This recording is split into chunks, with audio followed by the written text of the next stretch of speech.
y es importante conocer cómo se va desarrollando, sobre todo en el caso del Ecuador. Tenemos ya a nuestro primer invitado, es René Betancourt. René, gracias. René Betancourt Cuadrado es magíster en Derecho Penal Internacional y experto en la lucha contra el terrorismo. ¿Qué te parece, Ramiro, si inicias tú, por favor? Claro, ¿qué tal, René? ¿Cómo le va? Buen día, Ramiro Cepeda te saluda. Muy buenos días, gracias por la oportunidad de conversar con ustedes. René, lo que sucedió antes de ayer y ayer en la Corte Internacional de La Haya en Países Bajos, ¿cómo debemos de tomarlo los ecuatorianos frente a la exposición de ambos países en su situación, de unos de descripción de hechos y otros en defensa? Hubo un cruce de acusaciones o de hechos con respecto al asilo y a la toma de la embajada. Para los que guardamos sentido común sabemos que hay una desproporción entre la acción y la reacción, pero en el derecho internacional, ¿cómo debe de tomarse esto? Muchas gracias. Para que quienes nos escuchan entiendan, hay dos acciones actualmente. Hay una demanda presentada por México contra Ecuador, ¿no? Y esa demanda presentada por México contra Ecuador tiene una solicitud de medidas provisionales, y eso es lo que se escuchó a Ecuador ayer y antes de ayer a México. Aparte de esa demanda de México contra Ecuador, existe una demanda de Ecuador contra México. Ambas demandas son frente a la Corte Internacional de Justicia y tienen que ver con los hechos que todos conocemos, que son la toma de la embajada y el arresto de Jorge Glass, ex vicepresidente del Ecuador. En el caso de la demanda de México contra el Ecuador, tiene que ver con la violación del principio o de la inviolabilidad de las sedes diplomáticas. Y en el caso de la demanda de Ecuador contra México, esta tiene que ver con la violación de la Convención de Viena de Relaciones Diplomáticas por parte de México al albergar una persona que era requerida por la justicia ecuatoriana, aparte de la Convención de Viena de las Relaciones Diplomáticas, también de la Convención de Caracas y de varios principios del derecho internacional, incluido el principio de no intervención. René, déjeme detenerlo ahí porque quiero ir puntualizando ciertas cosas. Dentro de las medidas cautelares solicitadas por el gobierno de México, puntualmente, ¿cuáles fueron? Las medidas que solicitó México fueron que se abstenga el Ecuador de actuar contra la misión, contra el edificio de la misión y contra las residencias privadas de los funcionarios que trabajaban en la misión, y la medida era proteger estas edificaciones, incluyendo los bienes muebles y el archivo. Lo cual también, Ecuador ya contestó diciendo que sí. Correcto. Ecuador, en su argumentación ayer, dijo, bueno, este pedido de medidas provisionales ya ha sido superado por los hechos, puesto que Ecuador envió una comunicación a México diciendo que ya se estaba protegiendo el edificio de la misión y la residencia. La segunda. ¿No? Aparte de eso, se ha pedido que se garantice al personal del gobierno mexicano despejar estos locales diplomáticos y también en las residencias diplomáticas, porque, para decirlo de manera llana, tuvieron que salir a la carrera, puesto que la embajada fue allanada y no pudieron llevarse todos sus muebles, enseres y archivos. Entonces, lo cual ya también el Ecuador ha contestado que sí. Correcto, Ecuador también contestó que sí y se refirió a la misma comunicación en la que se le daban garantías al gobierno de México. Tercera. Y finalmente, dos medidas más, dos solicitudes más que pidió México. Una, que se garantice que no se tomen medidas respecto a cualquier decisión que tenga medidas negativas, respecto a cualquier decisión que devenga de la Corte Internacional de Justicia, y que se abstenga el Ecuador de hacer actos o conductas que puedan agravar el conflicto. También a lo que el Ecuador dijo que sí. Digamos que Correcto. a todas sus medidas cautelares el Ecuador se ha allanado, por ponerle algún término. Entonces, ¿la Corte qué debería resolver cuando Ecuador ya ha dicho que sí a todo esto? Bueno, Ecuador no necesariamente se allanó. Ecuador dijo, bueno, ya lo hemos hecho, pero no corresponde, no existe la posibilidad de esta solicitud de medidas provisionales, porque México no ha aprobado que sean urgentes y necesarias. Y aparte de eso, Ecuador cuestionó la jurisdicción de la Corte en los argumentos de ayer, diciendo que tanto Ecuador y México no habían tenido oportunidad de realizar negociaciones para resolver la disputa, y entonces no solo es que se allanó, no se allanó, de hecho, dijo, ya lo hemos hecho. Entonces, la Corte tiene que resolver, primero, sobre su jurisdicción para decidir sobre las medidas provisionales, y segundo, sobre la materia de la solicitud de medidas provisionales, que no resuelve el tema de fondo. El tema de fondo todavía no se ha tratado. Entonces, para ir poniendo las cosas en orden, el planteamiento del Ecuador es que no se ha agotado lo que decimos las instancias diplomáticas antes de llegar a la resolución de un órgano de justicia internacional. ¿Es esto así o no? Porque ya fuimos a la OEA y México no estuvo, pero ya fuimos a la OEA. Quiere decir que ya fuimos a un organismo internacional, y asumiendo que el argumento del Ecuador en esa instancia no fue que no se habían agotado las instancias de diálogo diplomático. La posición del Ecuador es que ni siquiera se ha comenzado a negociar o a discutir, que no ha habido ni siquiera un amague de discusión o de negociación. Esa es la posición del Ecuador. La posición de México, por otro lado, es que la posición del Ecuador y la posición de México son tan diametralmente distintas que no existe la posibilidad de negociar, mientras que Ecuador considera que está bien violar una sede diplomática utilizando como excepción el hecho de que esta alberga a una persona que es requerida por la justicia por delitos comunes. México sostiene que la sede diplomática es inviolable y que este es casi un absoluto que no admite las excepciones planteadas por el Ecuador. Y esta postura distinta se ha puesto para que la Corte la dirija. Es que sí es un absoluto. O sea, si en el plano internacional vamos a permitir que por cualquier cosa se invada una sede diplomática, estamos viviendo en la barbarie en el siglo XXI, lo cual no puede ser. Por eso yo siempre he sostenido que la reacción del Ecuador fue sobredimensionada a la acción de México. De ahí ya vienen los temas de discusión. ¿Tú crees que es pertinente, dada la tensa situación que hay entre los dos países, iniciar los diálogos personales vis a vis cuando todavía sigue habiendo una suerte de fuego cruzado verbal, aunque no sea frontal, pero sigue siendo un poco belicoso en términos casi irónicos entre un mandatario y otro? Yo creo que esto está animado también por la política interna que vive cada uno de los países. México tiene elecciones muy pronto y Ecuador también tiene elecciones el próximo año. Ambos líderes tienen que aparecer frente a su electorado como líderes fuertes que defienden los intereses de la nación, y como debería ser. Entonces, debemos esperar que pasen estas elecciones. Yo creo que con el paso del tiempo, otros asuntos van a tomar un rol más primordial en la agenda de ambos países.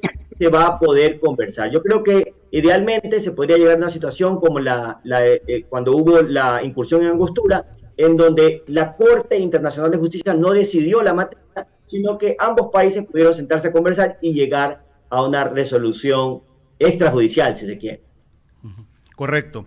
René, le voy a rogar, también tenemos en plataforma a Luis Gallegos Chiriboga, ex embajador extraordinario y plenipotenciario, representante permanente del Ecuador ante las Naciones Unidas en Nueva York. Así que, René, este es un panel, por favor, quiero que continúe con nosotros. Le damos la bienvenida al doctor Luis Gallegos. Doctor, esta mañana lo escuchaba al doctor Andrés Terán, embajador de nuestro país en Países Bajos, y algo de lo que hace un momento sostuvieron en este diálogo mi compañero el abogado Ramiro Cepeda y René Betancur, es el hecho de que Ecuador ha agotado todas las instancias para tratar de establecer una conexión diplomática con México. Como hace un momento se refirió, nosotros como país hemos aceptado incluso las medidas cautelares como tal, pero del lado de México hay silencio. Tal parece, y es mi criterio, abogo por el suyo, que el presidente de México en este caso estaría estableciendo una especie de cálculo político, ya que en México el 2 de junio hay elecciones presidenciales. ¿Cuál es su criterio, doctor? Bueno, primero, muchísimas gracias por la invitación. Quiero saludar con ustedes, con Ramiro, contigo, con René, que vamos a compartir panel. Claro. Este es un tema complejo. Le he escuchado a René y comparto enteramente sus opiniones. Yo creo que hay que tener conciencia de que este es un tema polarizante, tanto en la política interna del Ecuador como en la política de México. Y la polarización en la política también se ve en Estados Unidos, en la campaña o en Europa. Por lo tanto, estamos viviendo una época de contradicciones. Cuando uno analiza este tema, lo analiza desde el punto de vista técnico, académico, pragmático, y muchas veces las aseveraciones de uno hieren susceptibilidades del uno u otro lado. Lamentablemente, esto es así, hay que aclararlo, porque no estamos discutiendo respecto a una u otra posición en cuanto se refiere a la índole de atracción política, sino cuáles son las consecuencias que esto tiene para el Ecuador. En primer lugar, yo quisiera aclarar que esto no es un juicio contra el gobierno, es un juicio contra el país. El Ecuador es el que está en el Tribunal de la Corte Internacional de Justicia, por una incursión el 5 de abril en la Embajada de México, que ha sido condenada enérgicamente por la OEA y que ha sido también utilizado por México para llevarlo a Naciones Unidas, para buscar la expulsión del Ecuador. Ha anunciado llevarlo al Consejo de Derechos Humanos y a los mecanismos de derechos humanos. Por lo tanto, hay una estrategia de batir los tambores. Y quiero referirme a lo tuyo, porque el ámbito en el que se están batiendo estos tambores es un proceso electoral tanto allá como acá. Correcto. Y para México le sirve como un gran bastión el luchar por la soberanía, etcétera. Y obviamente yo no veo que los dos países puedan sentarse a una negociación, sino al final del gobierno o cuando ya López Obrador no sea presidente de México. En la esperanza de que el próximo presidente o presidenta de México permita la apertura. El Ecuador sostuvo y sostiene que el argumento de México de que el Ecuador no cumplió el Pacto de Bogotá. El Pacto de Bogotá es un instrumento firmado por México y Ecuador que impone a ambos países la necesidad de diálogo, negociaciones y buenos oficios para solucionar los problemas antes de llevarlo a la Corte. Para llevarlo a la Corte, México ha dicho que el Ecuador no quería dialogar y ayer la contestación de la delegación ecuatoriana y hoy la de Andrés Terán en Ecuavisa, explicaron claramente que el Ecuador siempre ha estado dispuesto. El que no ha estado dispuesto es México porque tiene intereses políticos, tanto México como la canciller, porque la canciller es candidata para ser la secretaria, hay una elección del secretario general de Naciones Unidas en Nueva York después de un año y medio y están tratando de posicionar la idea que sea una mujer y la canciller mexicana quiere pasar al otro gobierno y ser candidata a la secretaría general. Así que hay intereses políticos cruzados. Correcto. Doctor Gallego. Es obvio que en la demanda de México hay también una parte sustantiva que se litigará y la contrademanda ecuatoriana también tiene esto, se litigará en los meses siguientes, será para finales del año o principios del próximo. Las medidas cautelares pedidas ayer, el Ecuador ya ha dado garantías y por lo tanto considera que la audiencia de medidas cautelares no era necesaria. Pero México va a insistir en esto, porque va a haber una contestación a la posición ecuatoriana. En eso tengan por seguridad de que esto es un tema que rebasará el periodo del gobierno actual del Ecuador al siguiente gobierno y rebasará el periodo actual del presidente López Obrador, que ha tenido una política intervencionista. Entonces también en el pliego ecuatoriano está el término de intervención en asuntos internos ilegalmente y legítimamente.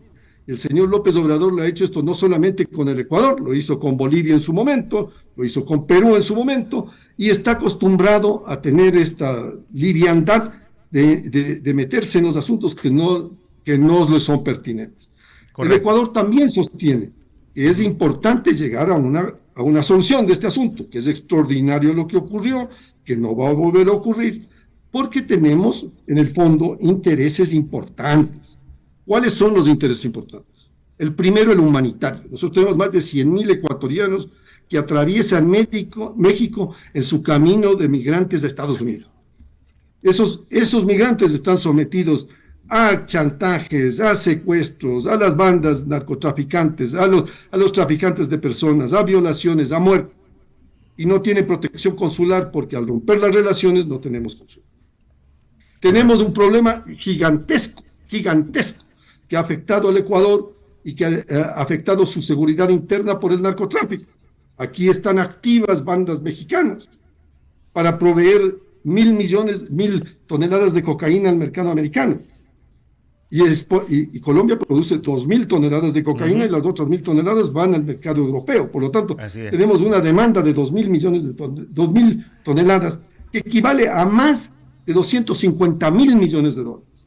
Por lo tanto, esto está desangrando las calles del Ecuador. Nosotros necesitamos colaboración en inteligencia y activa acción en contra de estos mercados. Y por Doctor último, Gallegos, sí, solamente necesidades comerciales que son importantes, no solo con México, sino con el área del Pacífico. Yo creo que es imperativo superarlo en algún momento, pero fundamentados en la dignidad del Ecuador y de que México desista de esta campaña comunicacional, porque ha implantado una narrativa que está afectando gravemente la reputación del Ecuador. Eso, yo creo que la estrategia diplomático-política está muy bien llevada, pero requerimos fortalecer la estrategia comunicacional global para hacer posicionar los argumentos que nosotros tenemos, porque México está en persistente campaña. Y los efectos secundarios en los mecanismos multilaterales, porque México votó en contra del crédito ecuatoriano en la CAF. Así fue. Está motivando el que el Mercosur suspenda al Ecuador. Este tipo de medidas son típicamente las que nosotros no solamente tenemos que tener una diplomacia y una estrategia diplomático-política de reacción, sino una diplomacia proactiva. Y el Ecuador lo está haciendo muy bien, creo que debe incentivarlo y que debe tener persistencia, porque esto no es un tema que se va a ir, esto es un tema que tenemos que pelearla durante tiempo. Y somos muy malos, porque somos inmediatistas, en que después de un tiempo nos olvidemos de la importancia de este asunto y le dejemos declinar. Yo creo que es importante tener persistencia, capacidades y recursos para eso. Correcto, doctor Gallegos. Es interesante lo que señala, este es un panel a propósito. Quienes nos van sintonizando por radio, estamos dialogando con el doctor Luis Gallegos, ex embajador y plenipotenciario del Ecuador, y también con René Betancourt, magíster en Derecho Internacional. La pregunta va para los dos porque también tiene que participar mi compañero el abogado Ramiro Cepeda. Pero en este sentido, y la pregunta es para los dos, y vamos con el orden, primero el doctor Gallegos, luego con René, de forma breve, por favor, para poder extraer y en todo caso generar estas buenas opiniones con ustedes. Veo que en la región hay un común denominador que es el narcotráfico. Toda la región está afectada. Y en este sentido, mañana más tarde pueden producirse situaciones similares con la de Ecuador. Y en este sentido, ¿no consideran ustedes que tendría también que de alguna manera plantearse una nueva forma o establecer nuevas normas, si se quiere, en el ámbito diplomático en este sentido? Doctor Gallegos, por favor, breve. Yo creo que es necesario buscar una solución a este problema porque nosotros tenemos decenas de millones de consumidores en Estados Unidos y en Europa que consumen cocaína. Y esto nos está afectando gravemente. Yo he sugerido, como columnista del diario El Universo, en que las incautaciones hechas por la policía ecuatoriana y el ejército ecuatoriano de cocaína se le reconozca al Ecuador por lo menos el 10, el 15% del valor de esa cocaína que no llega al mercado de esos países. Porque nosotros necesitamos recursos para esa lucha permanente. Yo creo que los países consumidores tienen una gran responsabilidad respecto a este tema. Porque mientras se desangran aquí en las calles, está siendo vendido en las calles de Europa y Estados Unidos. Yo creo que es imperativo, ya que el Ecuador está sintiendo este peso, que haya una nueva visión respecto al tema de las drogas, porque no se puede.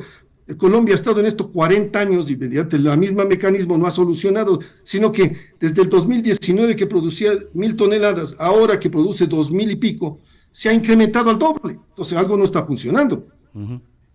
Correcto. Esto no se maneja solamente con fuerzas armadas, con drones, con aviones, con fumigaciones. Esto se soluciona con una combinación de esfuerzos de reducir la demanda para que no haya una inducción a un mercado extraordinario.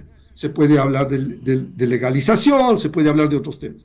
Pero este es un tema que indudablemente provoca un cambio en la política internacional, especialmente de los países afectados.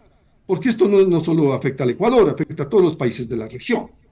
Y tiene que haber una solución integral. Lo que tú hablas, yo también creo que es importante que el Ecuador tome otras iniciativas internacionales. Correcto. Busque la revisión de la Convención de Asilo, busque la precisión respecto a la Convención de Viena. Temas muy difíciles de articular, porque tiene que poner de acuerdo a 193 países en eso. Pero son importantes hacerlo, doctor Gallego. Tiene que haber un profesionalismo, una experiencia, una capacidad de lobby, de gestión diplomática, de gestión política en los países. Tiene que armar una estructura internacional de la sociedad civil para impulsar a los gobiernos a que cambien de posición. Correcto, gracias, doctor. Correcto, gracias, doctor. Continúa René Betancourt. La misma pregunta, René. Por el tema que nos afecta como región, ¿hay que cambiar normas en cuanto a la diplomacia latinoamericana? Más que cambiar normas, yo coincido con el doctor Gallegos en que hay que fortalecer los mecanismos multilaterales. Particularmente tenemos que fortalecer esta idea de que no se puede incumplir las obligaciones de cooperación en virtud de las convenciones contra la corrupción y contra la lucha de crímenes transnacionales. Eso es importante. Y eso hay que fortalecer, ¿no? Eso tiene que hacerse más y de mejor manera, en lugar de allanar embajadas y crear conflictos diplomáticos que como región nos dividen, en lugar de unirnos para luchar por causas comunes. Y aquí quiero hacer una referencia al tiempo, al timing de las acciones de Ecuador, ¿no? Yeah. Esta misma demanda que hemos presentado contra México, porque supuestamente han abusado del edificio diplomático y han concedido un asilo a una persona que es perseguida por la justicia. Esta misma demanda se pudo haber presentado antes de allanar la embajada. Ahora esto nos pone en una situación reactiva, nos pone a la defensiva. Tenemos que defendernos de la demanda de México y además de eso tenemos que abogar o hacer una campaña para posicionar el tema que resulta importante para nosotros, lo cual se pudo haber hecho antes, ¿no? Pero no hay que llorar por la leche derramada, claro, sino que hay que buscar soluciones para salir avante, que es lo que todos queremos como ecuatorianos. Gracias, René. Ramiro, por favor. Doctor Gallegos, buenos días. Ramiro Cepeda le saluda. Embajador. Ramiro, un gran saludo. El saludo, sí, abrazo. Embajador, si entendí bien su respuesta, y le voy a pedir que invoque su capacidad de síntesis, es que hay que desbrozar primero el camino político para que entre a funcionar el camino diplomático. Mientras el camino esté lleno de acciones y reacciones de índole político, la solución diplomática va a ser harto compleja y difícil. Estoy sacando el resumen de lo que usted dijo. Sí, tiene usted toda la razón. Es muy complejo solucionar un problema entre dos países que tienen una contienda y cuyos gobiernos pueden entrar en fase antagónica. El presidente de la República le ha invitado al señor López Obrador a conversar, no lo negó. Podía haber tomado lo que dijo René, varias acciones anteriores, y eso yo estoy de acuerdo. Podemos analizar por qué, cómo, cuándo. Eso es un tema ya pasado. Hoy en día estamos frente a una realidad, y esa realidad demanda que tengamos un cable a tierra, seamos pragmáticos, que busquemos las soluciones necesarias y que busquemos implantar esto y superar la contienda, este impasse existente entre México y el Ecuador, que está sumando otros actores y que no conviene que continúen sumando, porque el lema mexicano es, como decía René, centrarse en la toma de la embajada y que condenar al Ecuador por eso, pero no está tomando en cuenta las aristas que rodearon a este tema y que el Ecuador tiene que implantar diplomática, política y comunicacional. Le hago una pregunta, embajador, y le voy a saltar con René, porque es un hecho de ayer. ayer en Venezuela se alojó en la sede consular la esposa e hija del señor Ronnie Aliaga, buscando protección para ser llevados a otro país, porque argumenta de que su esposo la secuestró y que su vida está en peligro en Ecuador. Cabría, dada este mal precedente, que el gobierno venezolano, siguiendo el mal ejemplo de Ecuador, ingrese a la sede consular y también los retire, alegando que no son dignos de protección. ¿Cabría? Yo diría que no, pero el problema que tenemos es un problema multidimensional. Mira, Ramiro, es un problema complicado porque Venezuela rompió relaciones con Ecuador y Ecuador con Venezuela desde hace mucho tiempo. Lo único que tenemos nosotros en Venezuela son unos consulados que atienden las necesidades de los ecuatorianos en Venezuela. Y Maduro, por esta incursión en la embajada mexicana, también rompió supuestamente relaciones consulares con el Ecuador, por lo tanto no hay consulados venezolanos y nosotros tenemos 500.000 de venezolanos en el Ecuador que requieren papeles, que requieren una serie de cosas. Entonces, la pregunta tuya respecto al tema del asambleísta, del ex asambleísta Aliaga, es muy pertinente porque no cabe que haya una incursión en un consulado, ¿no? Es una violación, como lo estamos reconociendo los ecuatorianos, que fue una medida excepcional, sostiene el Ecuador. Pero obviamente el gobierno de Venezuela, es quien tiene el control de todo el sector. Yo haría mal en especular qué va a hacer. A ver, no especulemos, pero es una opción que tiene y conociéndolo a Maduro sabemos lo que puede pasar. René, ¿tú cómo ves el escenario?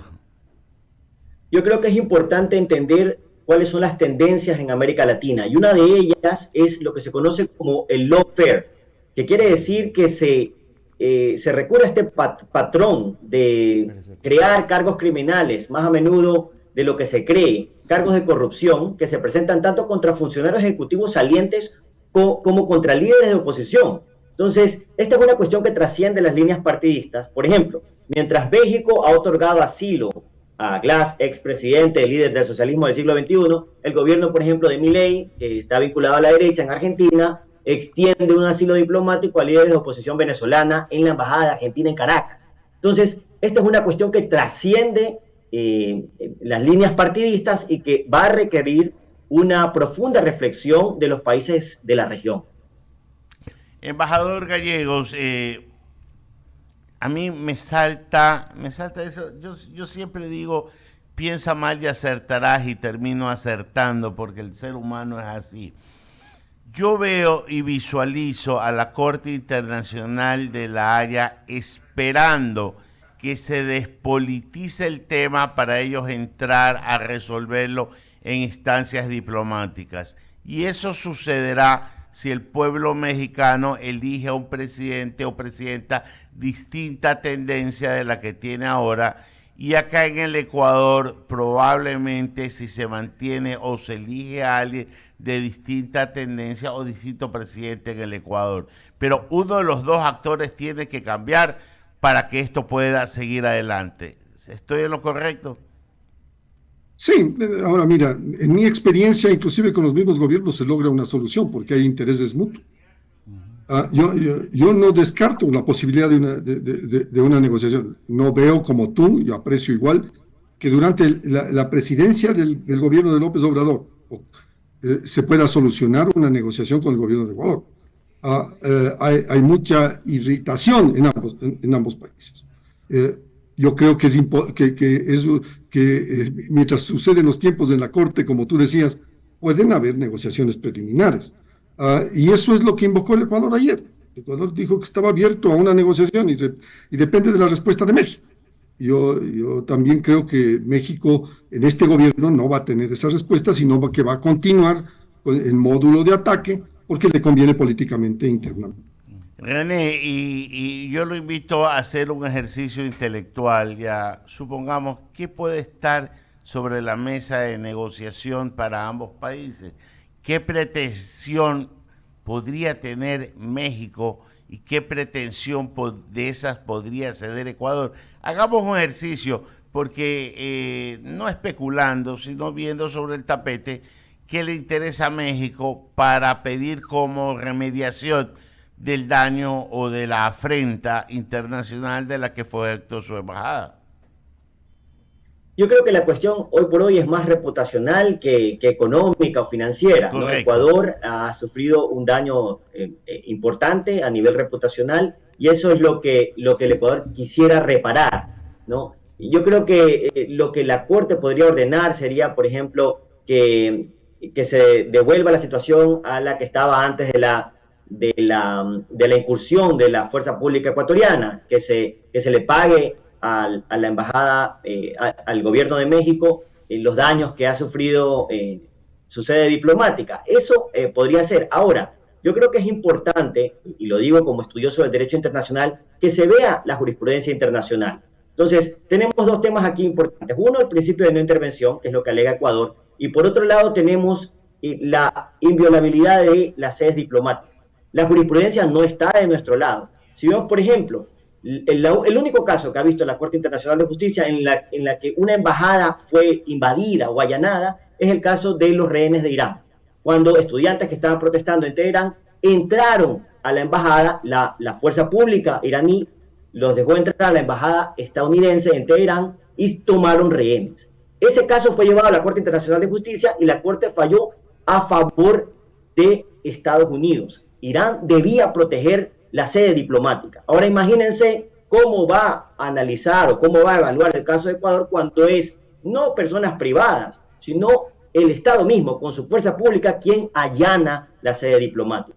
Y ahora, por otro lado, cuando hablamos de los principios de no intervención, vamos a ver que esta intervención no es hacer un comentario sobre una elección. Cuando hablamos de una violación del principio de no intervención, tiene que ser una violación dura. Estamos hablando de una situación en donde esa intervención tiene un efecto en la política interna, en los sistemas políticos, o en las decisiones económicas, en los asuntos sociales, una intervención militar. Y si vemos la jurisprudencia de la Corte Internacional de Justicia, vamos a encontrar el caso de Nicaragua contra Estados Unidos, cuando Estados Unidos estaba financiando el grupo Contras, y el caso del estrecho de Corfú, y donde se aborda temas de soberanía territorial, navegación de aguas territoriales y de una intervención militar. No un comentario que hace un presidente en funciones, porque eso en gran parte ocurre en las relaciones internacionales, y es como cuando Biden comenta una situación, o como cuando el mismo presidente Noboa comenta una situación en cualquier país. Si no, tendríamos que romper relaciones diplomáticas, declarar personas no gratas todo el tiempo a todas las personas que comentan de nuestros asuntos, y eso sería una diplomacia hipersensible, reactiva, y me resultaría paradójico. Tiene que haber un proceso de evaluación de las relaciones diplomáticas y no se debe tomar decisiones a la ligera. Embajador Gallegos, déjeme sacarlo del tema, pero hay algo que entró al baile esta semana pasada y es una pretendida inclusión dentro de una transitoria en que se baje la edad de las personas que puedan estar en el servicio exterior en calidad de embajadores. ¿Su opinión como embajador? Mire, Ramiro, yo creo que es importante que yo señale que yo fui un diplomático de carrera por 52 años. Yo principié en los niveles más bajos de tercer secretario y ascendí a ser embajador y tuve el privilegio de ser designado canciller de la República. Yo sostengo, y así lo dije ayer en mi cuenta X, que se requiere capacitación, se requiere experiencia, se requiere pasión y patriotismo para ser un diplomático ecuatoriano y defender los intereses del país. Normalmente, y ahí refiriéndome a una intervención del director de la Academia Diplomática del Ecuador, a donde entran por concurso los terceros secretarios, o sea, el rango diplomático más bajo, el promedio de edad para el ingreso es 35 años. Normalmente a un diplomático de carrera le toma entre 25 a 30 años llegar a ser embajador y acumular las experiencias que uno tiene. Yo puedo hablar de mi caso. ¿Ya? Yo he servido en España, he servido en Estados Unidos, he sido cónsul, he sido representante alterno en la OEA, he sido encargado de negocios y jefe de misión en Bulgaria, he servido en Australia, he sido embajador en Estados Unidos, 3 veces en Nueva York, 3 veces en ONU Ginebra. Tengo el privilegio de haber acumulado una experiencia al servicio de mi país y apasionadamente defendiendo sus intereses. Yo no creo que se pueda improvisar. Lo mismo le diría porque hay un paralelismo con las Fuerzas Armadas. Yo no creo que se pueda improvisar la experiencia de un coronel o de un general. Esto no es un tema de edades, este es un tema de experiencia. Pero el presidente de la Asociación de Funcionarios, de la Asociación de Funcionarios y Empleados de la Cancillería, ha señalado en una intervención ayer que además están reformando una parte del artículo que decía que los embajadores deberían tener un mínimo de 35 años y haber prestado relevantes servicios al país y haber tenido una hoja impecable. Eso lo están borrando para decir que tienen que tener méritos. Mire, yo confieso que es necesario tener, justamente por estos impases, gente que tenga la capacidad como la de Andrés Terán. Que están viendo, o sea, es un argumento consistente. Yo creo que no es un tema de que va a privilegiar a los jóvenes porque hay 45 embajadas. Embajador, y quiero hacerle no se sostiene el argumento que fue introducido en último momento. Yo creo que es necesario más bien reforzar la institucionalidad. Coincidiendo con su análisis, hay algo que parece que fuera un requisito no escrito, pero que en la medida de la experiencia termina siendo real. La mayoría de los embajadores, funcionarios y secretarios de Cancillería representan a una zona regional del país determinada. Y eso probablemente es lo que lastima y fastidia a cierto sector que no tiene opciones de poder acceder porque se ven menoscabados sus aspiraciones dentro de la carrera diplomática. Esto es una lectura y es un hecho real que no podemos soslayarlo.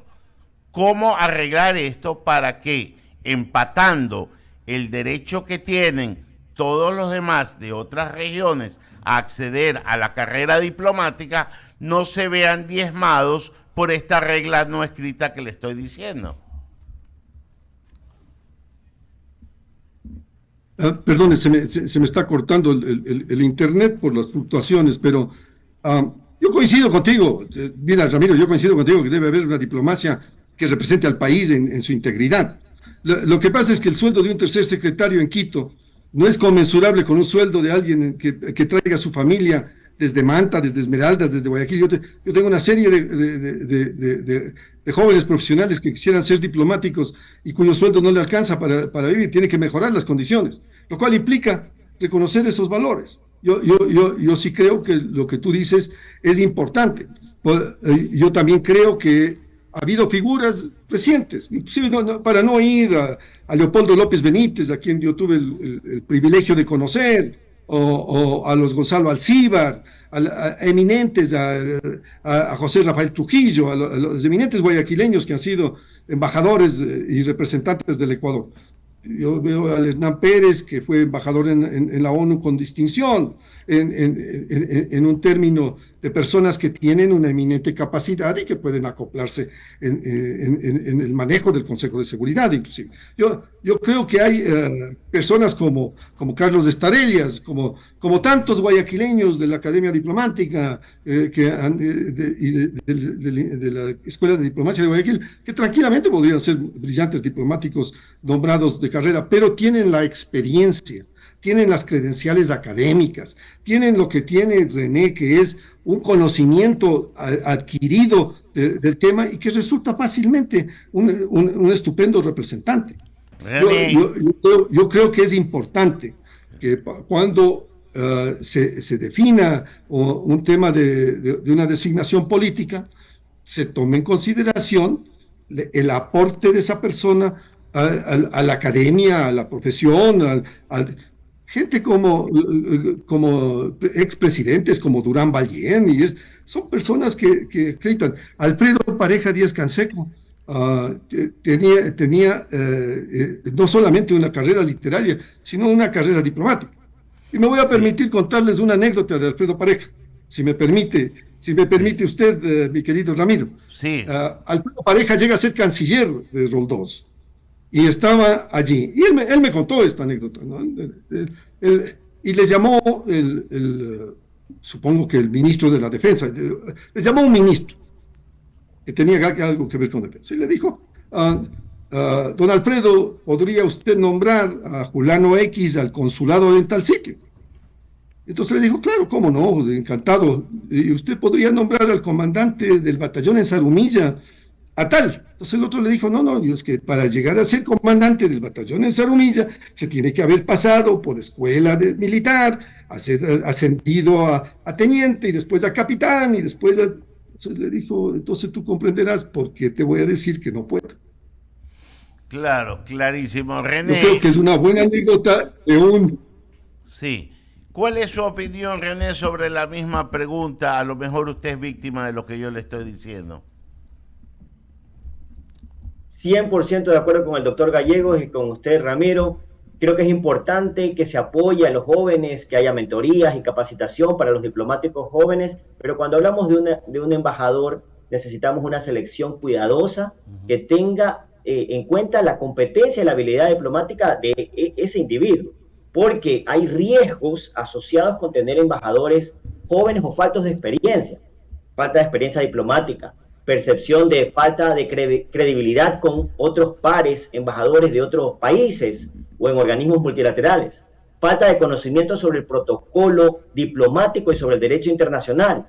Hay también la posibilidad de mayor susceptibilidad a las presiones políticas en situaciones como las que estamos viviendo ahora y menor capacidad para establecer relaciones interpersonales de alto nivel que puedan beneficiar al país. Entonces, bien mencionó el doctor Gallegos, el embajador Terán, que lo conozco personalmente, es un profesional a carta cabal que está frenteando el tema de Ecuador. No sé qué también pudiera ser ese careo, esa representación del país, un embajador que no tenga las credenciales. Y yo para cerrar este interesante diálogo, les repito una anécdota que me la contó un embajador. Y decía que cuando un embajador dice sí es tal vez, cuando dice tal vez es no, y cuando dice no, deja de ser embajador. Caballeros. Ese es un chiste que viene de otro tema. Sí, la segunda parte no la puedo decir. Caballeros, que tengan un buen día. Ha sido un buen motivo de humor terminar esta entrevista que ha sido bastante didáctica para la gente que nos escucha. Muchas gracias. Muchas gracias. Gracias a todos. Ramiro, y saludos muy especiales a todos. René, un placer estar contigo. Igualmente, Abrimos el espacio a las menciones publicitarias que estamos atrasados. Eric